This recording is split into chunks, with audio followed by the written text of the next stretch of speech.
All India radio செய்தி கதம்பம்.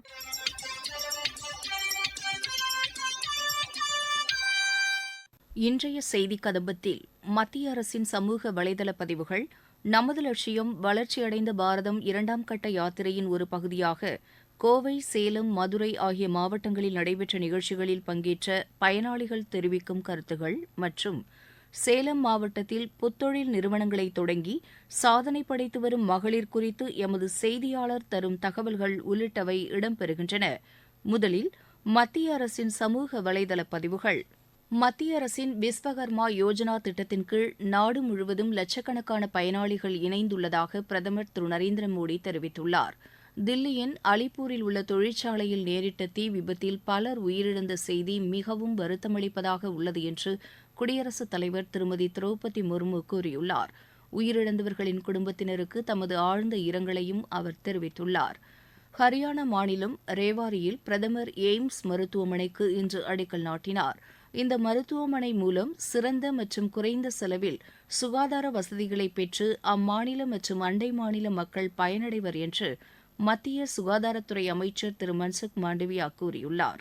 விவசாயிகள் உடனான அடுத்த கட்ட பேச்சுவார்த்தை வரும் ஞாயிற்றுக்கிழமை நடைபெறவுள்ளதாக மத்திய தகவல் ஒலிபரப்புத்துறை அமைச்சர் திரு அனுராக் தாக்கூர் கூறியுள்ளார். விவசாயிகள் பிரச்சினைகளுக்கு தீர்வு காணப்படும் என்றும் அமைச்சர் நம்பிக்கை தெரிவித்துள்ளார்.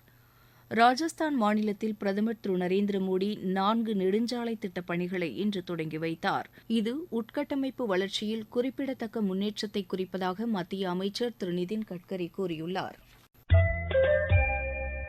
நாடு முழுவதும் 2ஆம் கட்டமாக நமது லட்சியம் வளர்ச்சியடைந்த பாரதம் யாத்திரை நடைபெற்று வருகிறது. இதன் ஒரு பகுதியாக நடைபெற்ற நிகழ்ச்சிகளில் பங்கேற்ற கோவை, சேலம் மற்றும் மதுரை மாவட்ட பயனாளிகள் தெரிவிக்கையில், வணக்கம். என்னுடைய பேர் சுதா பிரியா. என்னோட பொண்ணுக்காக நான் தபால் நிலையத்தில் செல்வ மகள் சேமிப்பு திட்டம் ஒன்று ஸ்டார்ட் பண்ணியிருக்கேன். இந்த செல்வ மகள் சேமிப்பு திட்டம் அப்படிங்கிறது ரொம்ப உபயோகமான ஒரு திட்டம். ஏன்னா பொதுவாக நம்மளை மாதிரி மிடில் கிளாஸ் எல்லாம் இருப்போம். நமக்கு பணத்தை எப்படி சேமித்து வைக்கிறது அப்படிங்கிறது தெரியாது. ஆனால் குழந்தைகளுக்காக, அதுவும் குறிப்பாக பெண் குழந்தைகளுக்கான ஒரு சேமிப்பு, மாதம் மாதம் நம்மளால் முடிஞ்ச ஒரு தொகை, குறைந்தபட்சம் 500 ரூபாயிலிருந்து அதிகபட்சமாக நம்மளால் எவ்வளோ முடியுமோ அவ்வளோ, அதாவது வருடத்துக்கு 1,50,000 ரூபாய் வரை நம்ம சேமிச்சுக்க முடியும் அப்படின்னு அந்த திட்டத்தில் சொன்னாங்க. அதனால் ஒரு குறைந்தபட்ச அமௌண்ட்டாக என் பொண்ணுக்கு இப்போ மாதம் மாதம் நம்ம போட்டு வைக்கும்போது நமக்கு ஒரு திருப்தியாக இருக்குது. ஓகே, நம்ம பொண்ணுக்காக ஏதாவது நம்ம சேர்த்து வைக்கிறோம் அப்படிங்கிற ஒரு திருப்தி இருக்குது. கூடவே அதிக வட்டி கொடுக்குற ஒரு திட்டமாகவும் இந்த திட்டம் இருக்குது. இதை 14 வருடங்கள் குறைந்தது சேமிக்கணும்னு சொல்கிறாங்க. அப்படி இல்லாட்டி குழந்தையோட திருமண வயது வரை நம்ம சேமிக்கலாம்னு சொல்கிறாங்க. இப்போ இதில் அதிக வட்டி கிடைக்குது. 7.6% வட்டிங்கிறது ரொம்ப பெரிய ஒரு அமௌண்ட்டு தான். அப்போ குழந்தையோட திருமண டைமில் நம்ம இந்த அமௌண்ட்டு கையில் கிடைக்கும்போது ரொம்ப சந்தோஷமாக இருக்கும். கூடவே 14 வருடம் கழித்து எடுக்கும்போது இன்னும் கொஞ்சம் பெரிய படிப்பெல்லாம் குழந்தைங்க படிக்க போகிறாங்க. அப்படிங்கும்போது நம்ம அந்த அமௌண்ட் எடுத்து பயன்படுத்திக்கலாம் இல்லையா? அதற்காக இந்த திட்டம் ரொம்ப உபயோகமாக இருக்குது. குறிப்பாக என்னை போன்ற அந்த மிடில் கிளாஸில் இருக்கிறவங்களுக்கு, குழந்தைகளுக்காக, அதுவும் குறிப்பாக பெண் குழந்தைகளுக்காக ஏதாவது சேமிப்பு செய்யணும் அப்படின்னு ஆசைப்படுறவங்களுக்கு இந்த திட்டம் ரொம்ப உபயோகமான ஒரு திட்டமாக இருக்கும். இதில் எந்த விதமான ஒரு எதிர்மறையான ஒரு எண்ணமும் இருக்காது. காரணம், எல்லாருக்குமே ஏதாவது சேமிப்பு பண்ணணுங்கிற ஆசை இருக்கும். அப்படி ஆசைப்படுறவங்க இந்த திட்டத்தில் 500 ரூபாயிலிருந்து மாதம் நம்ம கட்டி நம்ம குழந்தைகளுக்காக ஒரு சேமிப்பு நம்ம எடுத்துக்கிட்டோம் அப்படின்னா அது குழந்தைகளுக்கு பெரிய உதவியாக இருக்கும் பிற்காலத்தில் அப்படிங்கிறது கண்டிப்பான ஒரு உண்மை கூட. இந்த திட்டத்தை கொண்டு வந்த மத்திய அரசுக்கு என்னோட நன்றிகளை நான் தெரிவிச்சுக்கிறேன். ஒரு ஃபினான்ஷியல் இண்டிபெண்டன்சி அப்படின்ற ஒரு நிலைமைக்கு அவங்க வந்துடுறாங்க. இப்போ பார்த்தீங்க அப்படின்னா ப்ளவுஸ் எல்லாம் ஒரு 200 300 கொடுத்தா தான் ஸ்டிச் பண்ண முடியுது. சின்ன லெவலில் ஆரம்பிக்கிறவங்க பக்கம் அக்கம் வீட்டில் இருக்கிறவங்களுக்கு வாங்கி ஸ்டிச் பண்ணி கொடுத்து மேக்ஸிமம் அவங்க ஒரு ப்ராக்டிஸ் கிடைச்சதுக்கப்புறம் ஒரு சின்ன லெவலில் ஒரு பொட்டிக் ஷாப்பு அந்த மாதிரிலாம் கூட, டெய்லரிங் ஷாப் அந்த மாதிரிலாம் கூட ஆரம்பிக்கிறாங்க. இப்போ எனக்கு 2 பொன் குழந்தைங்க இருக்குது. இப்போ நான் என்னோடய திங்ஸ் வெளியே ஸ்டிச் பண்ண கொடுத்தாலே அதுக்குமே நிறைய எக்ஸ்பென்ஸ் ஆகும். ஒரு சின்ன சின்ன டீட்டெயிலிங் பண்ணுறதுக்குமே நிறைய ரேட் ஆகுது. இப்போ நானே கற்றுக்கிட்டு இப்போ என் குழந்தைங்களுக்கும் நான் ஸ்டிச் பண்ணி தரேன், எனக்கும் நான் பண்ணிக்கிறேன், என்னை சார்ந்த மற்றவங்களுக்கும் நான் ஸ்டிச் பண்ணி தரேன். என்னோடய எக்கனாமிக்கல் இப்போ நான் எதுக்குமே சாடுறது கிடையாது. பிரைம் மினிஸ்டர் கௌசல் விகாஸ் யோஜனாவில் அண்டர் ஸ்கில் இந்தியா மிஷனில் எந்த அளவுக்கு உமன் பெனிஃபிஷியராக இருக்காங்க. இதன் மூலிமா இந்த 3 டிஸ்ட்ரிக்ட் சேலம், நாமக்கல், திருச்சிராப்பள்ளியில் மோர் தென் 1 lakh பெனிஃபிஷியர் பெனிஃபிட் ஆகிருக்காங்க. நான் இந்த ப்ராஜெக்டில் 3000 உமன் பெனிஃபிஷியர் மீட் பண்ணி அவங்க எந்த அளவுக்கு இந்த ப்ராஜெக்டில் பயனடைஞ்சிருக்காங்க அப்படிங்கிறத பார்த்துருக்கேன். இதில் முக்கியமான கீ ஃபைண்டிங்ஸ் என்னென்னா 85% உமனுடைய பொருளாதார வாழ்க்கை முன்னேறி இருக்கு. மதுரை மாட்டுத்தாவணி பஸ் ஸ்டாண்டில் சாலையோர வியாபாரம் பார்க்குறோம். எங்களுக்கு தொழிலுக்கு பற்றாக்குறையாக இருந்ததுனால இங்கே லோன் தரதா கேள்விப்பட்டோம். IOP பேங்கில் கேட்டோம், எங்களுக்கு 10,000 ரூபா லோன் கொடுத்தாங்க. அதை வச்சு நாங்கள் தொழிலை விரிவுபடுத்தினோம். 10,000 நான் நல்லபடியாக கட்டினேன்.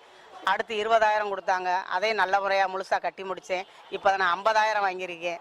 இதையும் நல்லபடியாக நான் கட்டி முடிப்பேன். இந்த தொழிலை விரிவுபடுத்த உதவிய மத்திய அரசுக்கும் பாரத பிரதமருக்கும் எனது முழு நன்றியை தெரிவித்துக் கொள்கிறேன். ராஜலட்சுமி, சாலை ஓரத்தில் பழக்கடை வச்சிருக்கேன்.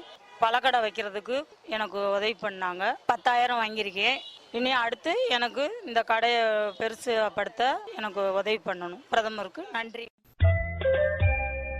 சேலம் மாவட்டத்தில் புத்தொழில் நிறுவனங்களை தொடங்கி சாதனை படைத்து வரும் மகளிர் குறித்து விளக்குகிறார் எமது மாவட்ட செய்தியாளர்.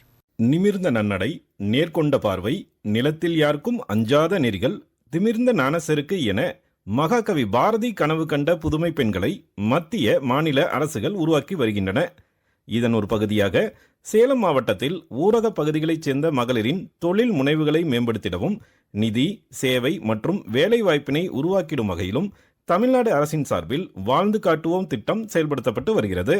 ஓமலூர், தாரமங்கலம், மேச்சேரி, பனமரத்துப்பட்டி, வீரபாண்டி, சங்ககிரி, ஆத்தூர் வட்டாரங்களில் 154 ஊராட்சிகளில் இத்திட்டம் வெற்றிகரமாக செயல்படுத்தப்பட்டதன் வாயிலாக 248 மகளிர் தொழில் முனைவோர் உருவாக்கப்பட்டுள்ளனர். தொழில் நிறுவனங்களை வெற்றிகரமாக நடத்தி அடுத்த கட்ட வளர்ச்சியை எதிர்நோக்கி காத்திருக்கும் மகளிர் புத்தொழில் நிறுவனங்களை தொடங்கிட நடவடிக்கை எடுக்கப்பட்டு வருவதாக கூறுகிறார் வாழ்ந்து காட்டுவோம் திட்டத்தின் மாவட்ட செயல் அலுவலர் ஜெய் கணேஷ். தையல் சார்ந்த தொழில்கள் நிறையா பண்ணுறாங்க. சொந்தமாக மேனுஃபேக்சரிங் பண்ணக்கூடிய நிறுவனங்களுமே வச்சுருக்காங்க. சிறிய அளவில் வச்சுருக்காங்க. அவங்க வெளியில் போகிறதுக்கான வாய்ப்புகளை ஏற்படுத்தி கொடுத்தே இருக்கும். அதே போல் சிலருக்கு முதல்ல PVC பைப்பு பண்ணக்கூடிய பெரிய லெவலில் என்டர்பிரனரும் நம்ம SHGயில் இருக்கிறாங்க. ஸோ அந்த மாதிரி இருக்குது.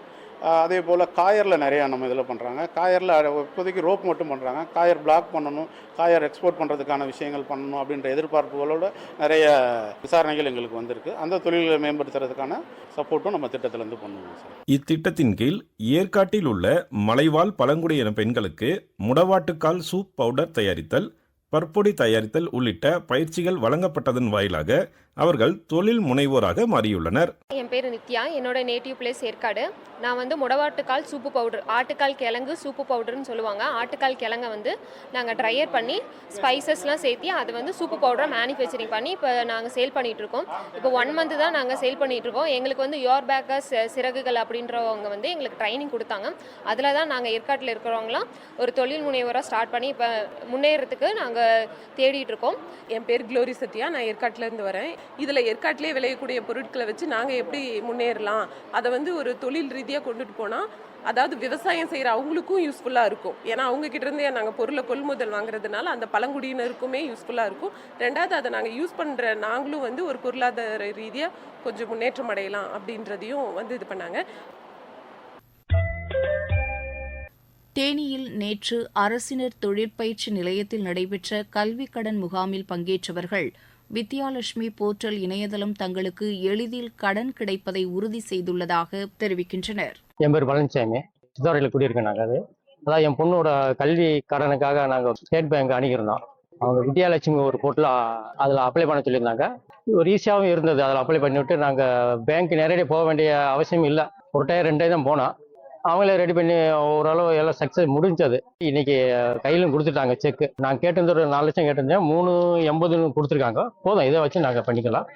ரொம்ப யூஸ்ஃபுல்லாக இருக்காது. ஏன்னா மற்ற வேலைகளை விட்டுட்டு நாங்கள் பேங்க்கு அலைய வேண்டிய அவசியம் இல்லாமல் இருந்தது. ஒரு டைம் 2 டைம் கூப்பிட்டுருந்தாங்க. அதை அந்த பேப்பரில் சப்மிட் பண்ண சொல்லி கூப்பிட்டுருந்தாங்க. கொஞ்சம் ஈஸியாகவும் இருக்குது இப்போ இந்த வித்யாலட்சுமி போர்ட்டில் அப்ளை பண்ணுறாங்களா.